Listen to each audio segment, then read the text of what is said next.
সব ঠিক হওয়ার পরেও ভোগান্তি, ভিড়ে ঠাসা ট্রেন সোমবারেও চলছে দেরিতে শিয়ালদহের নাকাল যাত্রীরা। সোমবারেও শিয়ালদহ মেন এবং উত্তর শাখায় স্বাভাবিক হলো না ট্রেন পরিষেবা। শিয়ালদহ স্টেশনে গত বৃহস্পতিবার মধ্যরাত থেকে 1 থেকে 5 নম্বর প্ল্যাটফর্ম সম্প্রসারণের কাজ শুরু হয়। কাজ শুরু হওয়ার পর শুক্রবার সকাল থেকে বিপাকে পড়েন যাত্রীরা। ভিড়ের কারণে ট্রেন থেকে পড়ে গিয়ে এক যাত্রীর মৃত্যুও হয় ওই দিন। শনিবার যাত্রী দুর্ভোগ চূড়ান্ত পর্যায়ে পৌঁছায়।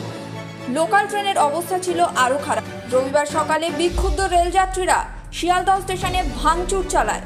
এরপর রবিবার বেলার দিকে রেল জানায় শিয়ালদহ স্টেশনে প্ল্যাটফর্ম সম্প্রসারণের কাজ শেষ হয়েছে। নির্ধারিত সময়ের চেয়ে 2 ঘন্টা আগেই কাজ শেষ হয়েছে বলে জানানো হয়। রেলের দাবি, রবিবার বেলা 12টার পর থেকেই ট্রেন পরিষেবা স্বাভাবিক হয়েছে।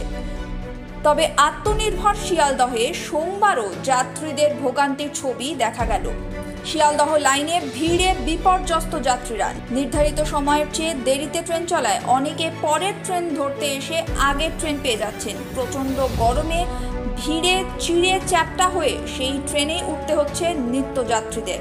রেল পরিষেবা নিয়ে সোমবারও তারা বিরক্ত এবং বিধ্বস্ত।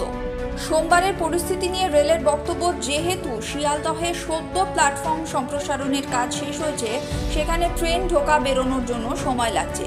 কোনো ট্রেন সোমবার বাতিল করা হয়নি, সব ট্রেনই চলছে। শিয়ালদহে অত্যাধুনিক প্রযুক্তির ইন্টারলকিং ব্যবস্থা করা হয়েছে, পুরনো পদ্ধতি নন ইন্টারলকিং। পরিষেবা পুরো স্বাভাবিক হতে আরও একটু সময় লাগবে। সিঞ্জিনী সরকারের রিপোর্ট, ক্যালকলিং টিভি, কলকাতা।